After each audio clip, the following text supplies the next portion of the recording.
Parish President's Advisory Committee on Permitting and Planning, November 13th, 9 a.m. And I'm going to call the meeting to order. Roll call. Please indicate whether you're present or filling in for somebody else. Stacy Alessandro. Present. Rusty Autry. President. Jerry Bologna. Here. John Cerruti. President. Jeff Charlotte. Adam Chilling. Donovan Duffy. Present. Bob Grace. Here. Brian Lade. Lisa Manzella attending for Brian. Ruth Lawson. Present. Jim Martin. Here. Chance Miller. Here. Frank Morris. Here. Will Place. Here. Charles Silvernagle. Here. Peter Sparrow. Here. Bert Turner is not present, but I believe on his way. Vincent Festola. Lori Ward here. And that completes the roll.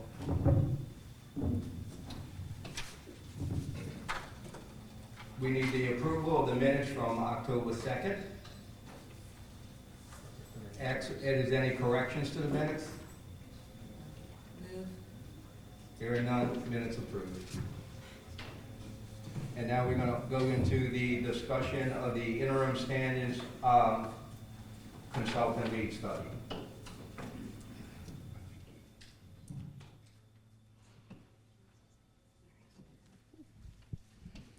Good morning.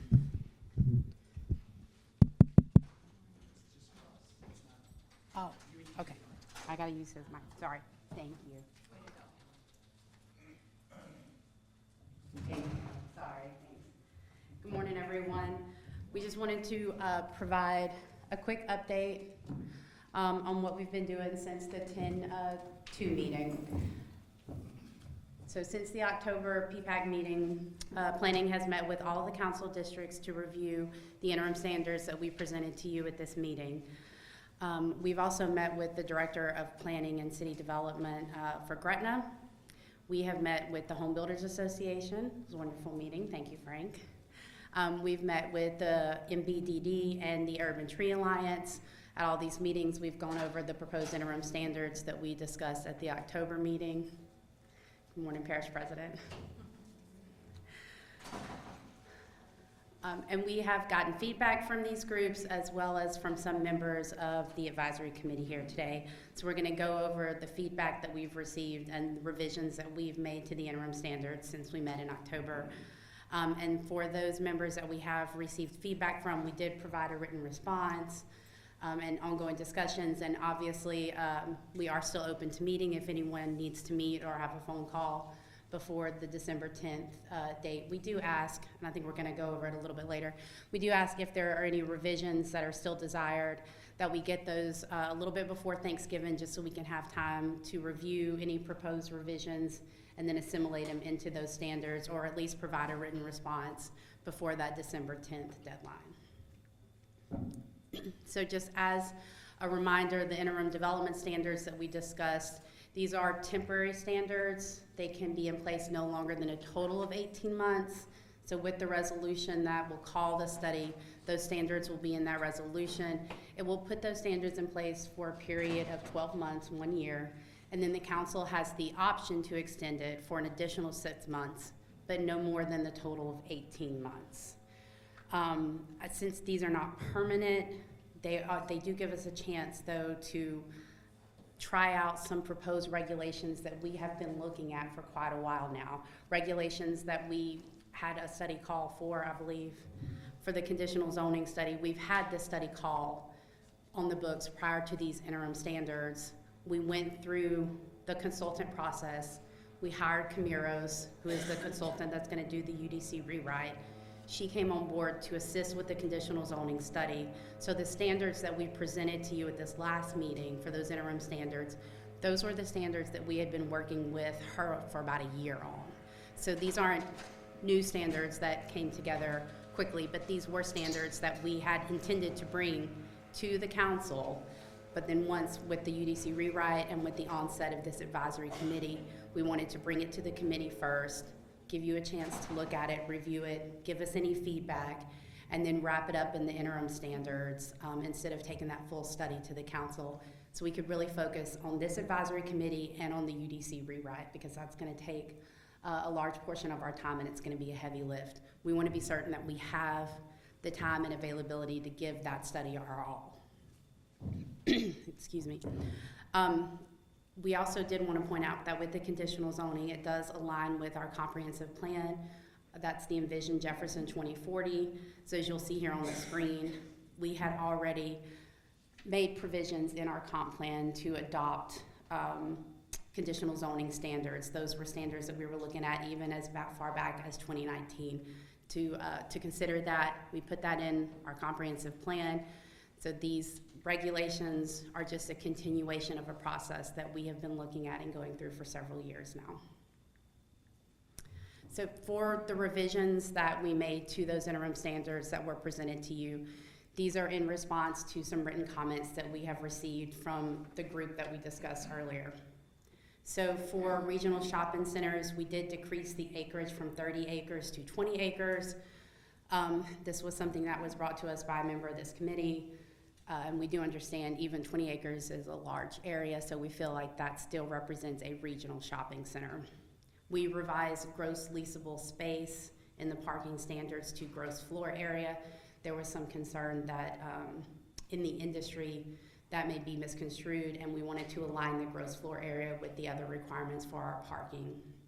We clarified for the dedicated pedestrian walkways in those interim standards that is only required to the maximum extent practical, given the type and extent of any alteration that's being done. I think there was some confusion with that language that maybe planning was intending to have every regional shopping center redo their entire parking lot, and that certainly was not the intent. So we just added that clarifying language to make it clear that that really is to the greatest extent practical, and then again, given the type and extent of any alteration that you're redoing. And then the gross floor area definition for parking, we had it language there regarding ground floor or cellar space not used for retailing. Really the intent of that was to not park in an area that's used for storage. So we did revise that to say floor space, not just ground floor space, but any floor space. So if you are a multi-level shopping center, floor space not used for retailing or business activities. Some multi-level shopping centers do have offices or things of that nature, and so we did want to make certain that even if it is an office, we still are providing parking for that use, but if it is just truly storage, we're not going to require you to park that area. And then we did finally revise this graphic to get the final graphic that we are wanting.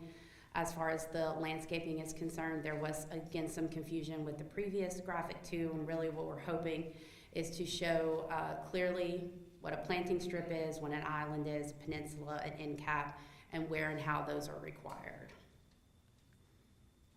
And then for conditional zoning, as Stacy had brought to our attention, thank you again, we are adding a recordation requirement to that, and then being clear in the interim standards that the fee is the same fee as you would for rezoning your property for a map amendment. For ADUs, we had the meetings with the council offices, and it was suggested that we tie this as closely as we could to homeownership, and we agree with that. So we did add a requirement that the property owner provide their homestead exemption. Obviously, for an accessory dwelling unit, we really weren't looking for it to be someone who owns a piece of property as a rental and then looking to put another rental behind it. The intent really is if it is your piece of property and you need an accessory dwelling unit for whatever reason, then you are able to do so with approval from the council. And in order to ensure that we tie that to homeownership, we are adding the requirement for the homestead exemption to be provided with the application. We did clarify the minimum size and aligned it with the minimum dwelling size for Jefferson Parish, which is 400 square feet. We do have that in the code. We just wanted it to be clear with these interim regulations, so we added that in there. We added more flexibility for rear yard coverage to allow up to 60%. We clarified how to measure the height of the accessory dwelling unit. We did allow the additional parking space that is required. You can stack those. And then we clarified variances, and specifically that the variances cannot be granted for restrictions on short-term rentals or for it to be located in a mobile home, an RV, or a travel trailer. All right. And then Amanda is going to come talk to you about some new regulations that we're proposing, again with the interim standards.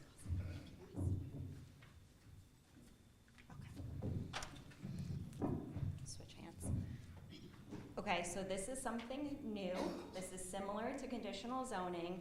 So this is an optional tool to provide relief to some of our rigid zoning regulations, okay? So this is something new. So we have been approached about PUDs, planned unit developments, or planned districts. I'm gonna use that term interchangeably, so PDs or PUDs. Sorry, I don't mean to be plugging them. So PUDs are a zoning and development tool that allows for more flexibility in design standards such as building height, setbacks, density, yard size, and use standards. So like I said, similar to conditional zoning, they provide relief from rigid zoning regulations. And this is also something that we have called out in our comprehensive plan in one of our objectives. So here's an example. Some of you may know, this is in Lafayette. This is called River Ranch.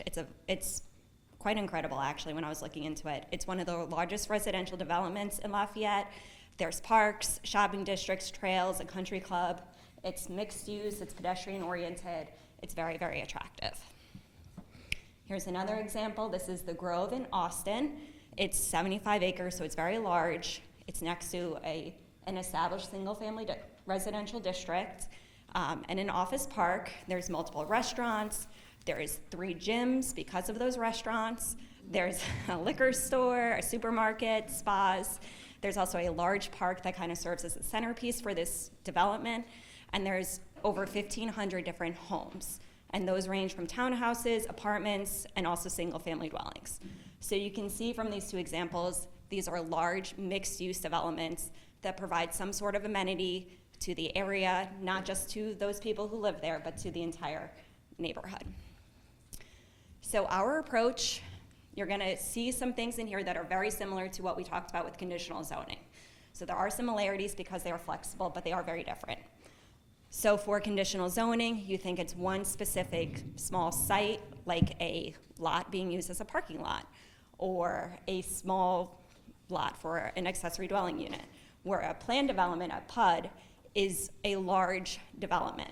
Our proposed regulations for these would be a minimum of 1 acre.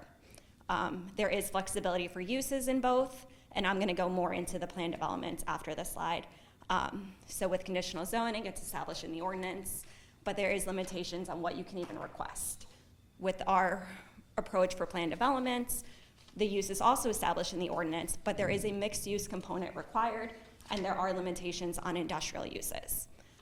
The dimensional standards for conditional zoning, you're going by the district, same with the development standards, where at the planned development, there's more flexibility that's established in the ordinance. Both of them, we are requiring a pre-application meeting and a neighborhood meeting, and they're both going through a legislative process.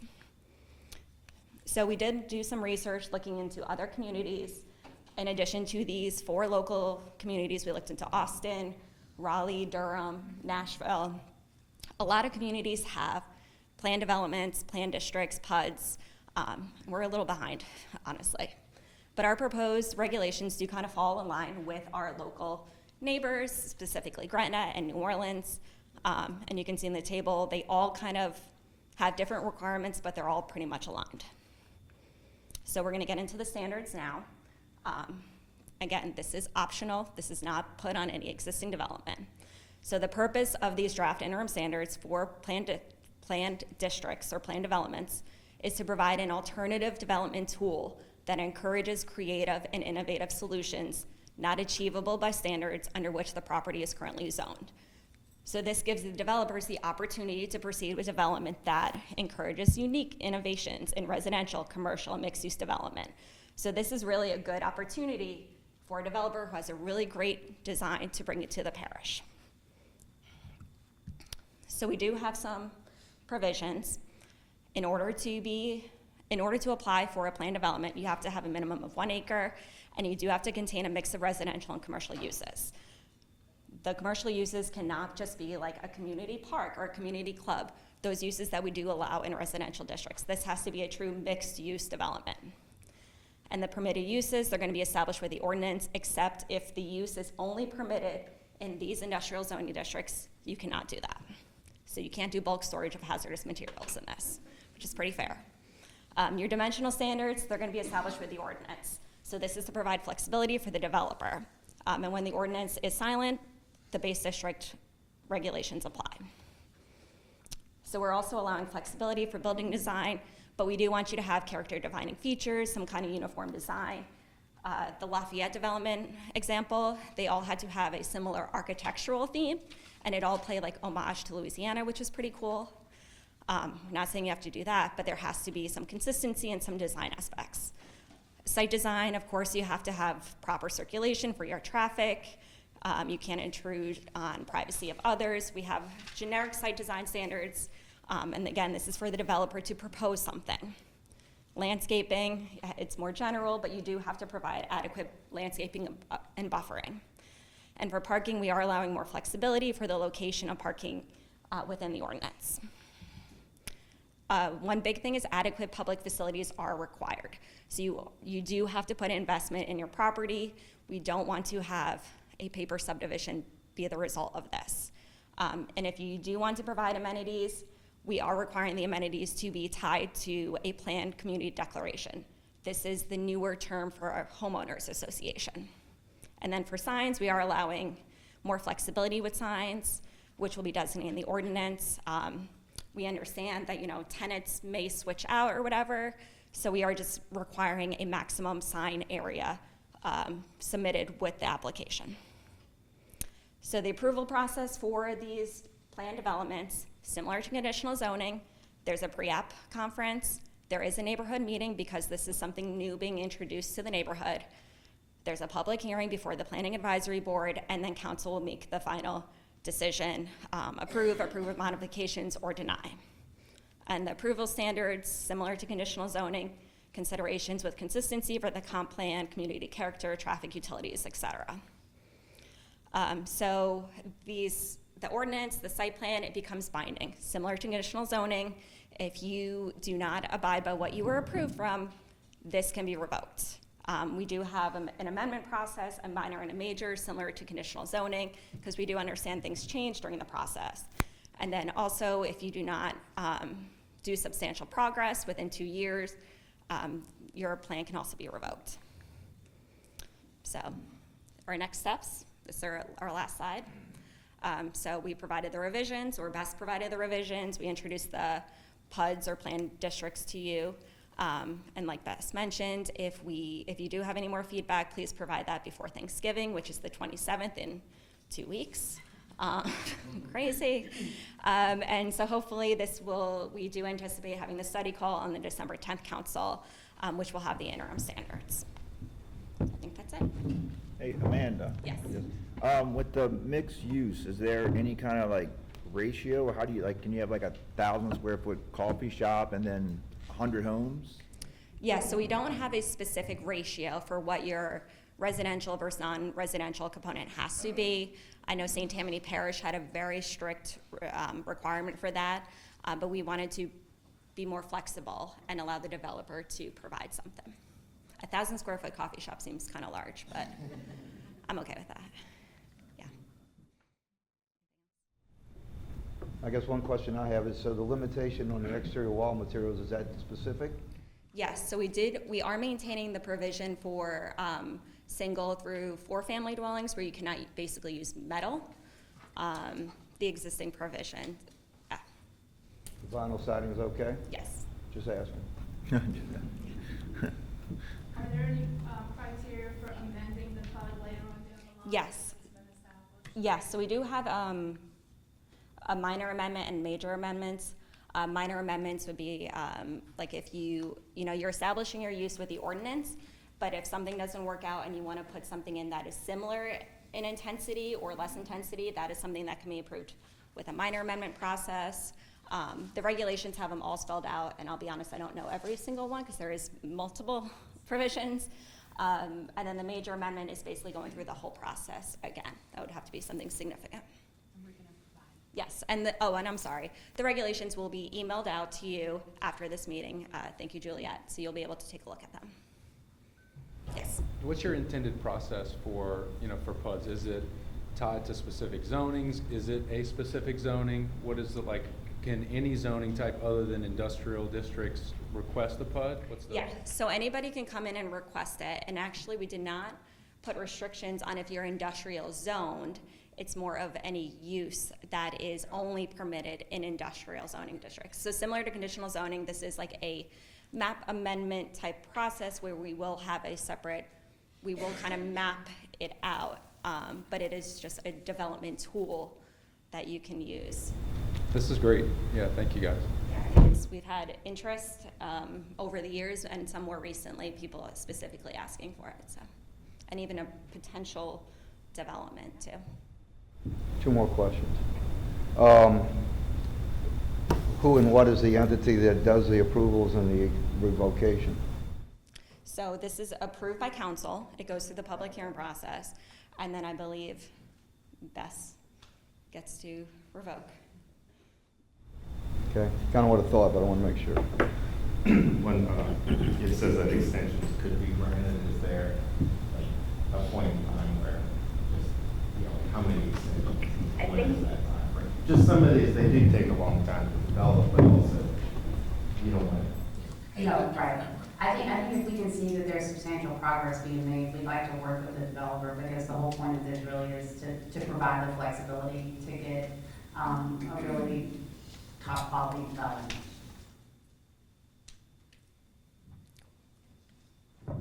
Which means more revenue for Jefferson Parish. All right. It's on you guys.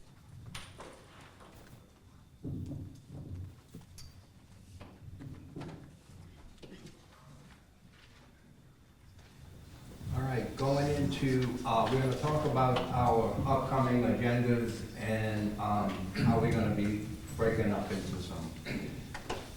So the parish has given us a lot of information, and now it's time, over the last months, and now it's time for us to start putting this information together and formulating our recommendations in order to proceed. And what we're looking at is breaking up into small groups, since we all represent different parts, different occupations. I think we should look at breaking up into the 3 groups being residential, owners, developers, and planning. And in that residential side, we've looked at Chance, Frank, Jeff, Bob, Stacy, and John as being members of that residential group. Okay? And then the owners and developers, we have Adam, we have Vincent, Will, Ruth, Jerry, Brian, and Rusty. And then going into the planners, we have Peter, Jim, myself, Bert, and Donovan. And if anybody thinks they're in the wrong group, that, we can shuffle you around and come up with the right place that you need to be. This is what Bert and I kind of looked at and put everybody into.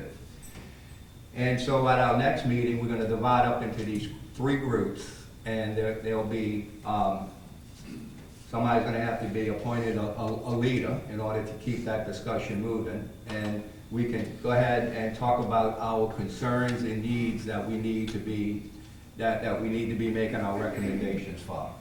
Okay? And then once we go through that scenario and come up with everything that we need to do, then we'll formulate it into a group, and then we'll have a big group discussion on these are our topics and this is what our most concerns are. Then we'll go ahead and make our recommendation back to the parish on how to proceed or what they can implement into the permitting process. Any comments, any thoughts on that procedure? We think it's okay? Yeah. At the moment, yeah. The right people.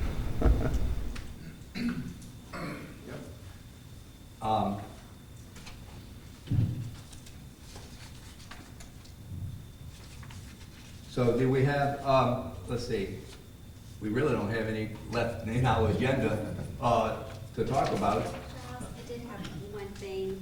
I did want to mention that we will be inviting the Very Dunn consultants who are doing the evaluation of the building permits department and their ordinances to attend the December meeting.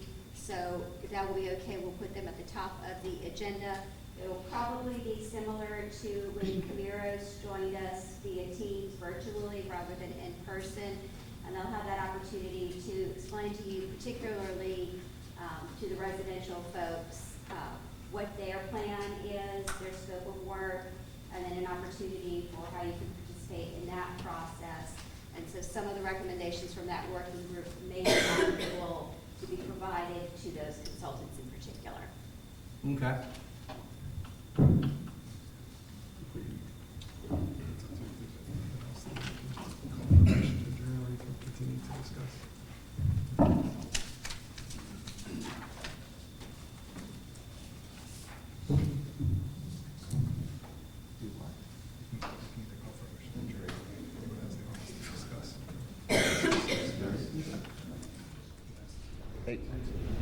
Hey, Bert, I'm sorry. Hey, if I don't sound like we have much else, but I was wondering maybe if Mark has any updates. I know he's kind of just getting started in this, and it's Mark, right? Yes. Oh, I don't know if you had any things you were working on. Well, I know you were like looking at some stuff in Texas and No, I stuff like think the that. last time I spoke, we pretty much covered that. It'd really be up to your committee, subcommittees to establish if that's one of the options you'd like to pursue. Okay. And if you need any additional information, feel free to contact me, and I'll come to the subcommittee. I just was wondering, is there anything you've seen since you've been here that you would like to see, different trajectory on? I'm sorry? I'm just curious, I mean, you've been here now, what, a couple of months or a month? Couple months. Yeah. So any insights or?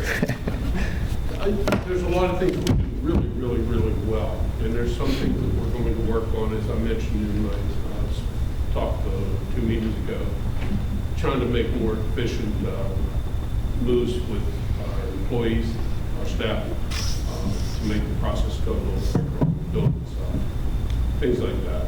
We're working on the multi-discipline inspector. We've hired several people that we were having problems prior to my coming to get there, and I'm not saying I brought them on, but it seems that we're getting more interest and we're able to bring them forward where we had some obstacles before. So things are moving good, and if you'd like, I'll bring out a more formal update of this next meeting. No, that's all right. I just, since we didn't have anything else.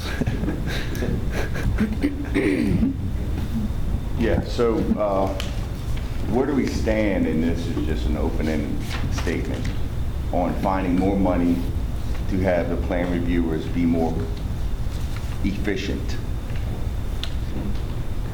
I think that's the crux that I have. If New Orleans is paying more for their plan reviewers, I think Jefferson Parish should be paying more for their plan reviewers. Just a statement. Well, does that require like a pay plan study, or what is the?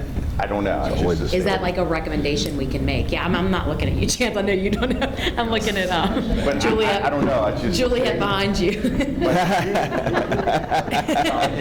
was looking at her. But usually, the more money you spend, the more efficient people you get. Yeah. Oh, I think we need to pay them more. So I think we're asking a lot for these plan reviewers.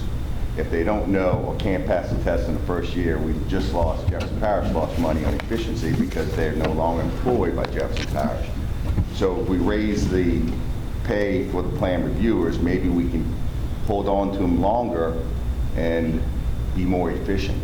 Because the plan reviewers are in a tough spot. Yeah. They got to pass 2 telephone books of information in 12 months. And some of those people probably aren't engineers, because they're engineers, they're working for an engineering firm, getting a lot more money. So they got 12 months to pass this test, and after 12 months they don't pass the test. Out goes them. We lost a year in training and trying to get these people to pass the test. So I think we need to find some money for the plan reviewers, because that represents everyone walking into Jefferson Parish to get a permit for everything, Yeah. for the most part. No, I totally agree, but So to answer Ruth's question, yes, any revision to the pay scale for parish employees does have to be a pay study through the personnel department. That is certainly a recommendation that this committee could make. It does have to be factored into the overall parish budgeting process. As you all are probably aware, the building permits department, the planning departments are what we call general fund departments. And so they are subject to the ebb and flow of sales tax revenue and other income. And so we are always very cautious of our budget, adding personnel, adding additions to the pay grades. Those have downstream implications, affordability. Okay, we raise the pay, but in order to be able to afford it, we have to cut a position. How is that effective and efficient for us? And so those are the considerations that we have to make is, can we afford to pay more long-term? So we do, there is a process, it is through the personnel department and ultimately the personnel board. And then finally, the council actually has to amend the pay plan to approve any changes in pay grade. Having the recommendation and support of an advisory committee, though, is helpful as we go through that process. So like, I think what Chance was getting at too is like the downstream of, I understand the parish's concerns, but if we are more effective and we are getting planning and permitting approved quicker, then we would have more tax dollars more quickly, you know, just a more future look at it, you know, understanding that there would be positive implications as well. We believe that. We've got to convince the people to write the checks. Well, Are they in the room? well, if we don't, No, we're fully supportive of that, but we have a system of how it gets done. I will say, if you all make that recommendation to this committee, that's easy. This is y'all are the committee that my name's on this committee. I'm happy to build that in the budget and hope to get the council to approve it, but it takes time because of the personnel rules. And we will have to do a study with the personnel board. It takes time. I can't do it really quickly. But How long? Let me tell you something also. I mean, maybe, I don't know, Juliet, we've never talked about that. The larger consideration is that, and what's always been in my mind that is not right, we look at drainage, we look at recreation, we look at all the other major departments that provide daily services. They have their own millage. Being a general funded department is not a good position for any department to be, because I'm a member of the Parish Presidents of Louisiana, and it's one of our biggest issues is we have something called state mandated funds, and the state will pass something and they'll say the parishes have to pay for it, and it always comes out of the general fund, and it gets bigger and bigger and bigger every year. The court cost, all of the, you know, a lot of things that come from the general fund that we have no choice but to pay, that's growing, makes the rest of the money in the general fund for our own departments limited at the very least. And so the fact that it's a general fund department, where are all the fees that you collect, where do they go? Back into the general fund? Into the general fund. But not to you. I mean, But not, correct. so maybe that's a bigger look. Maybe we bring finance in to say, hey, could we earmark some of the cost of this? I don't know, like, it's just in the general fund, but I will tell you the constraints on the general fund are big, and we can't control it because they're state, we call it state mandated costs. Are there fees with the, so like, and I might just be ignorant about this, but there are other departments that support this process, right? Yes. Like, are there ways to support financially the planning department from like drainage or whoever's involved with the, you know, like from a millage department to support? So I will say the engineering department is one that is a big role, as any of you all know, or active in this process. The engineering department, traffic engineering, utilities, plays a big part in the review and approval for projects. They are not a general fund department. They are funded through millage. Angela's going to speak briefly on that. So we're a village funded department through, not through the engineering department, but through the other portions of public works. So essentially, traffic engineering is funded solely by streets, and our utilities department and the rest of us in engineering are funded by a combination of streets, water, sewer, and drainage. So we are not coming out of the general fund. And then our street lighting department has its own millage, and so they're fully funded to themselves. So we are not against the general fund. And the drainage millage, water millage, et cetera, are for the public infrastructure side. So the problem that you hit, and I'm not an attorney nor am I finance, but that I see that you would hit is the building department and the planning department is primarily looking at the private side of the property, and we on the engineering, on public works side are looking at the public piece. And there is an overlap, obviously, for new subdivision, but that's kind of the elimination. I got a question. Do we have any idea of like, so, you know, you pay building permits, you pay plan review fees. Do we have any idea of the revenue stream that we get from plan review stream? And You know? actually, that's something that Mark has brought up as he's experienced in other communities where the building office is funded by the permitting fees, and that balance of what you bring in from your permitting fees versus your expenses of your department. And so we've actually run those numbers, and I actually think that they are profitable versus building permit fees that they've brought in over the past several years against the operational expenses of the building permit department. But we've actually been looking at that, kind of starting to have a little bit of that conversation as we went through the budget process, basically arguing for why we shouldn't get cut any further. So we are able to pull that information.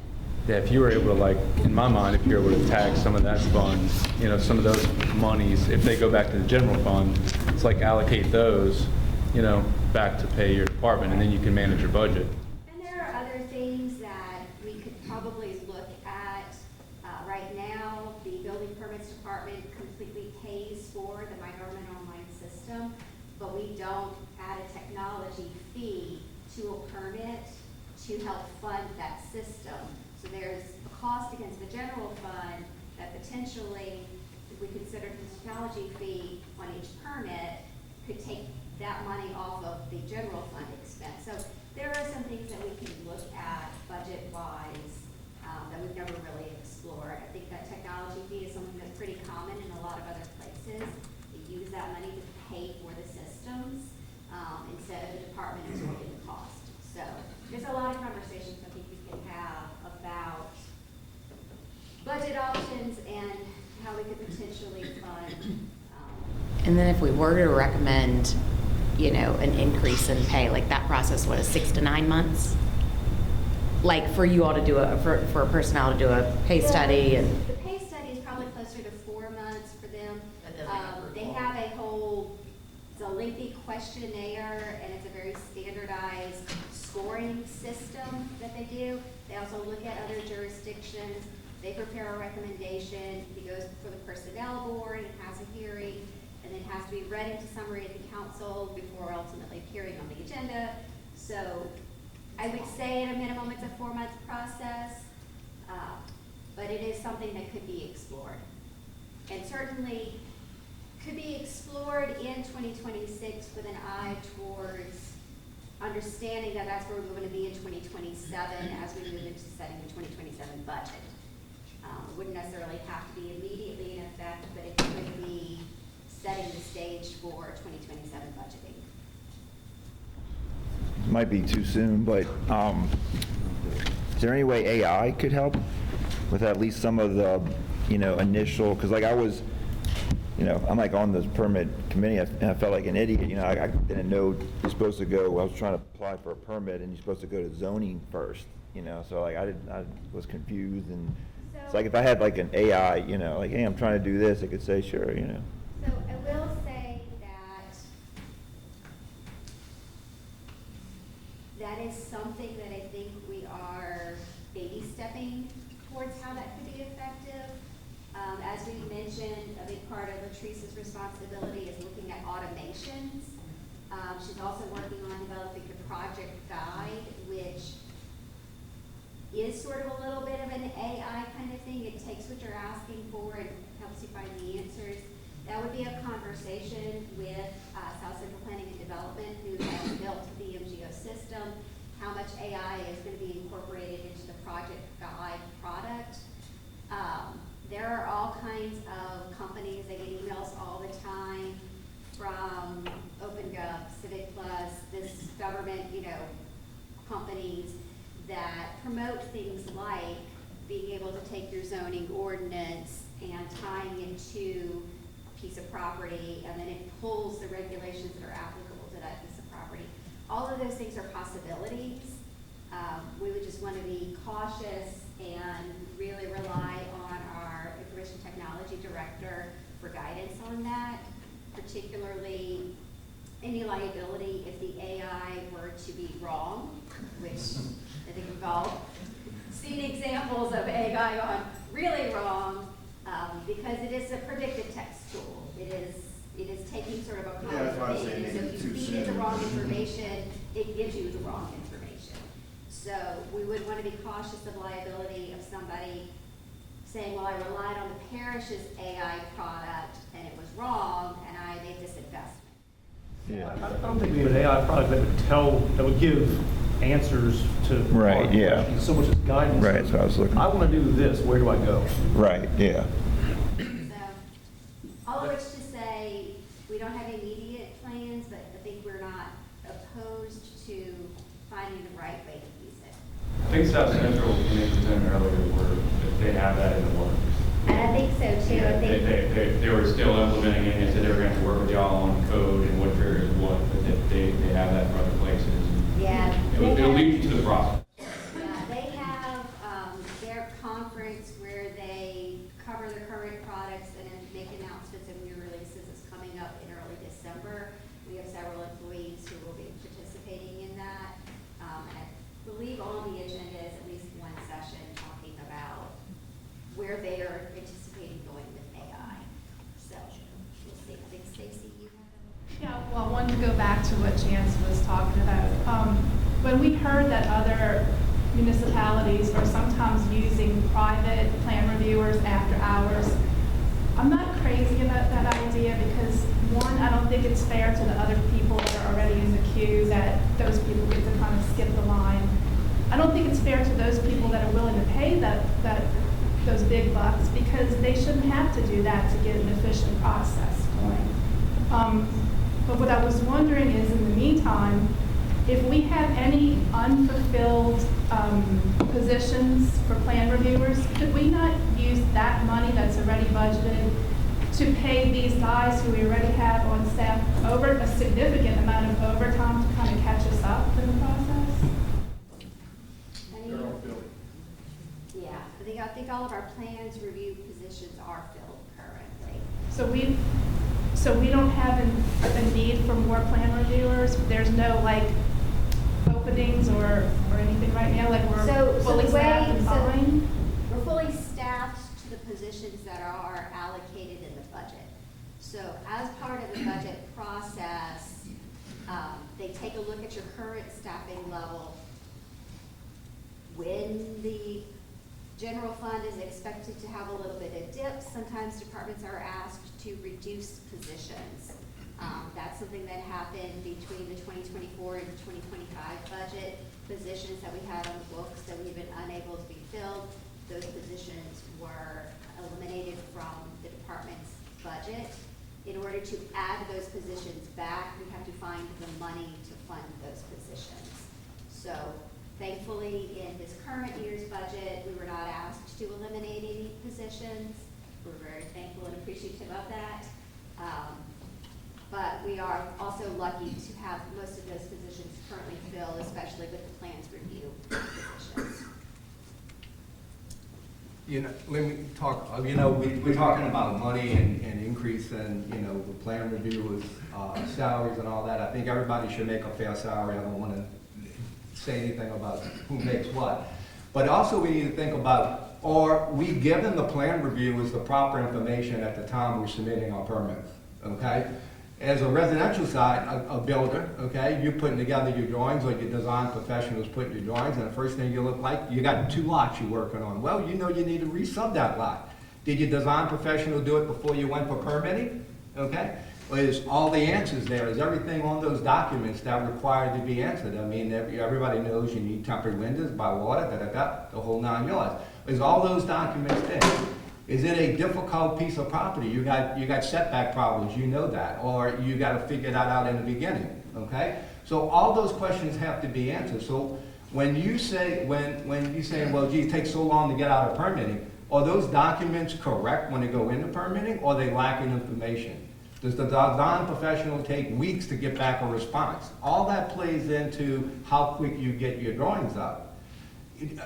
What is your expectation of when you submit for a permit, when should you get your permit? Like, when do you think a permit should be answered? Should be issued. You asking? Chad, I'm sorry, Chad. Chance. When would I'd say 6 weeks. 6 weeks? All right.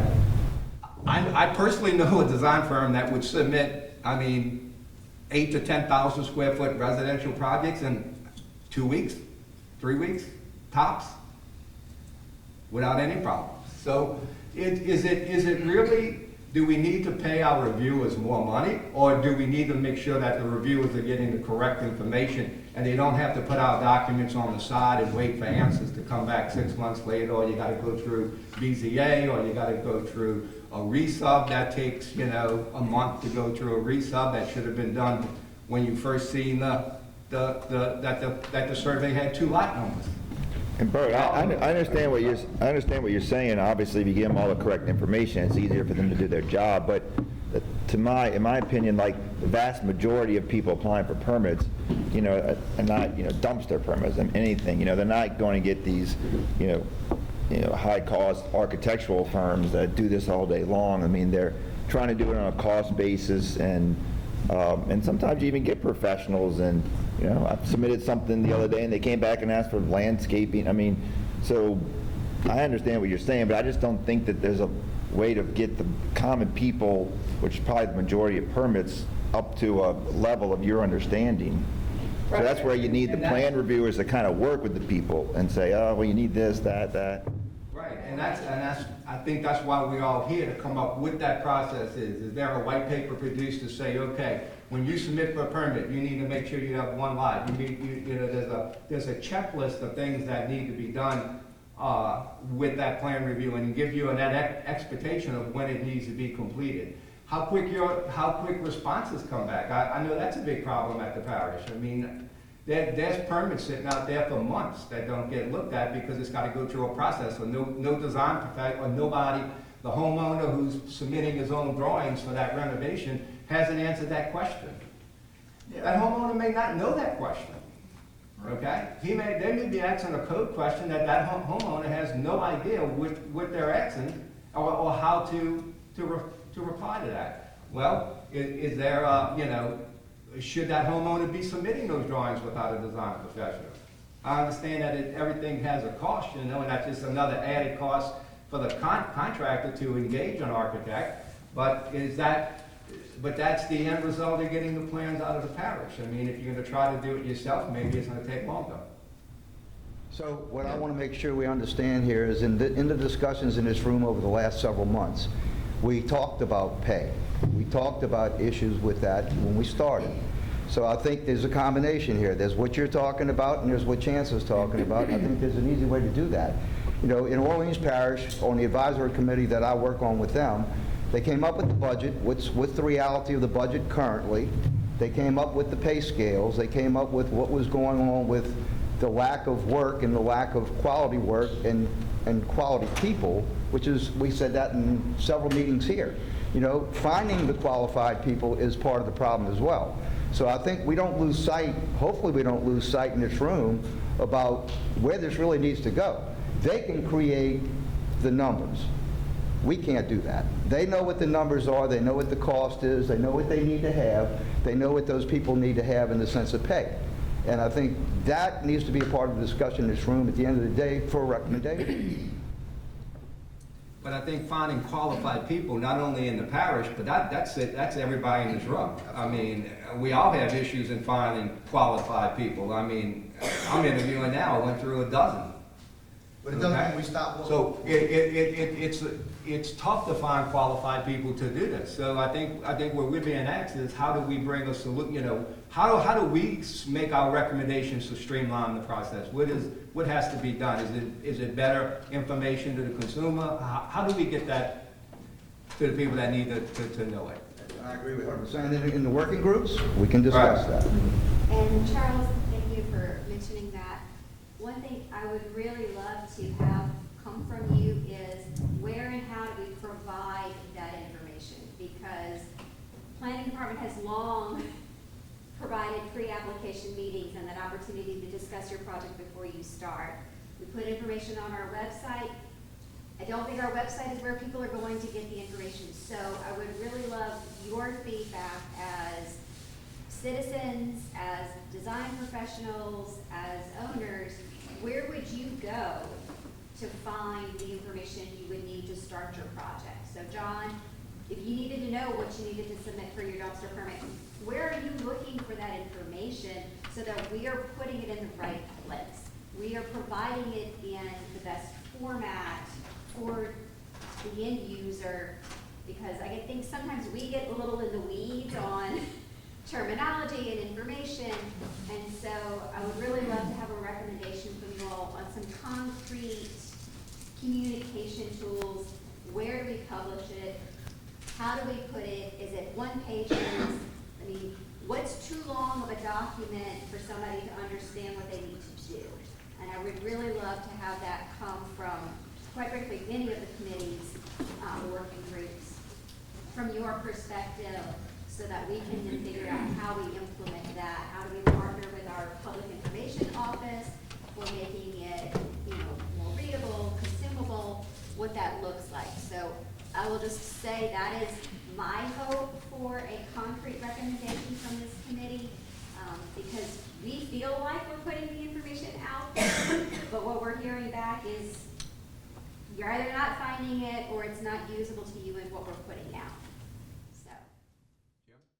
I think that if we're talking about the design professionals, that's a separate issue. They should know what they're doing, and if they don't, they should be told you should know what you're doing. But for the regular person that wants to get I don't know, a sign put in front of their gymnasium that they have a grand opening, or whatever they need a permit for, I don't think the parish can run like a business, but in this sense, I think it wouldn't be bad to have some ability to just call somebody and say, this is what I want to do, what do I need to do? And if I don't know, if you're trying to call Planet Fitness, you could get somebody on the phone and be like, hey, I want to come in and work out, what do I have to do? And we talked about the decision tree early on, and I think that's part of that exact process. I remember one thing the parish had, I mean, I'm going back probably 30 years now, but I remember, and Tremont may know, but there was a checklist of what you needed to have in a set of drawings, like what your site plan needed to look like, what your floor plan, you know, it went through and explained like on each sheet what the parish reviewers were looking for. I mean, it had to have north arrows, it had this, it had that, and I remember that. I tried to look through the files to see if I could find anything on it, but I couldn't. But I do remember seeing something that the parish produced like that. Charles, if you did that and could check everything off, would they accept your drawing, or would they still reject it? Say that again? If you had the checklist and you checked everything off, did that mean it was getting through? No, well, Not necessarily. it was a... That's the thing I don't agree with. I don't think people are going to give you a checklist because it pigeonholes them to saying, well, you did everything, you kind of got to take it. It's on the planning's checklist right now. Like the second page, when you go to it, it tells you what you need. I mean, I've been one of my biggest things was not really understanding what level of detail you need to get through planning, because that's where the holdup can be with a procedure to rezone, give variance. But you don't need a set of construction documents to get your plan. So it has on there, it's the information we need. I don't need to know grades of catch basins and all that stuff, but I do need to know exactly where your driveway is, where your site. It's on there. And like I said, hand up, I've submitted 20 planning applications personally, and I didn't know it was that, because we were going all the way to construction docs with that. So I think that, I think it's sort of, getting that out there, getting that information. Also, I think the GIS, the new GIS is a good tool. I think with tying in AI, I think the code is a mess right now, it's being rewritten, but you gotta go to 10 different sections to figure out what landscape requirements, what building. So potentially, based off overlay zones, you can tie that to GIS to click and say, okay, I'm building here, here's my lot, pull all those sections and give me all the requirements. If the document is a single PDF now, which I don't think it is, right? Which document? The planning requirements to, Yes, it's The part of checklist? the checklist is part of the application. well, you were saying. this- Oh, no, that's the code, yeah. Yeah, the code is different, but if there were a single PDF, you wouldn't need fancy AI. You could use any AI on the planet and say, read this entire document, word for bloody word, and go pull every single instance of this type of thing and bring it to you. Yeah. And I will say that there are technology products already that do that tie it to your GIS. They look at the property is zoned R1A, and then they go scan your regulations and kind of pull all of the regulations applicable to R1A, if the same RTPD, and consolidate into a document. So those products do already exist. And that may be, something that we explore as part of this UDC rewrite is how do we make sure our code is more user-friendly to those products. I think, I'd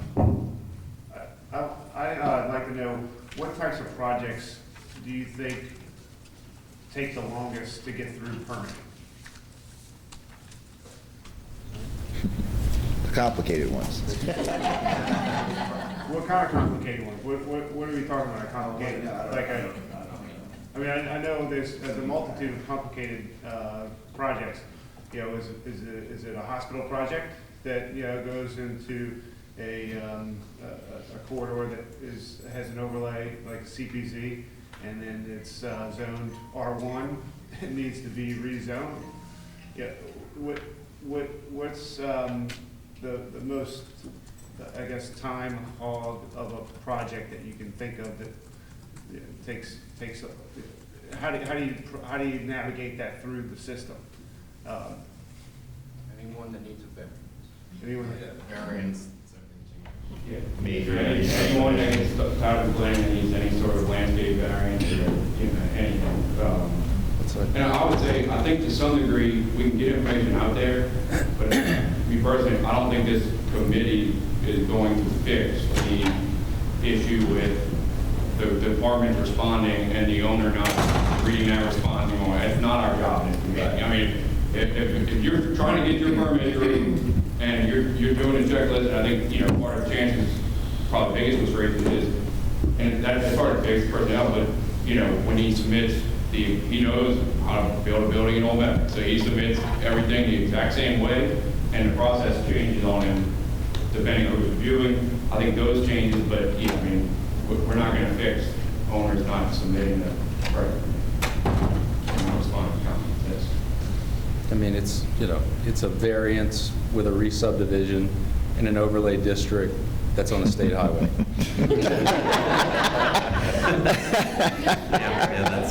That's it. You summed it up there.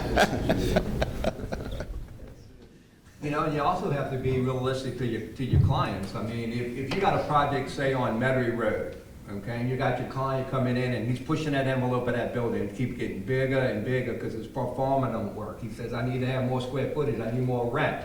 We keep taking parking away, okay? So now, I'm looking at the plan, I'm 3 cars short. Oh, 3, that's an easy variance, okay? I can go get that variance. Now on Metairie Road, you're gonna have 80 people in that auditorium in there beating you up. So when you're sitting down with that developer and you pushing that envelope, look, I can do this, but go get that BZA, I think it's easy. It's not gonna be a problem, but Metairie Road's tough. I tell them you're 2 years out from construction, okay? Now, we can scale it back, put it in, get the right setbacks, get the right site, put it through, and you start construction in 6 months, you know? So it all depends on how you educate your client too, you know? You gotta make sure that everybody understands the parameters. And if you wanna try to push that envelope and do something that doesn't follow the rules, then this is gonna be how long it's gonna take to get to the end.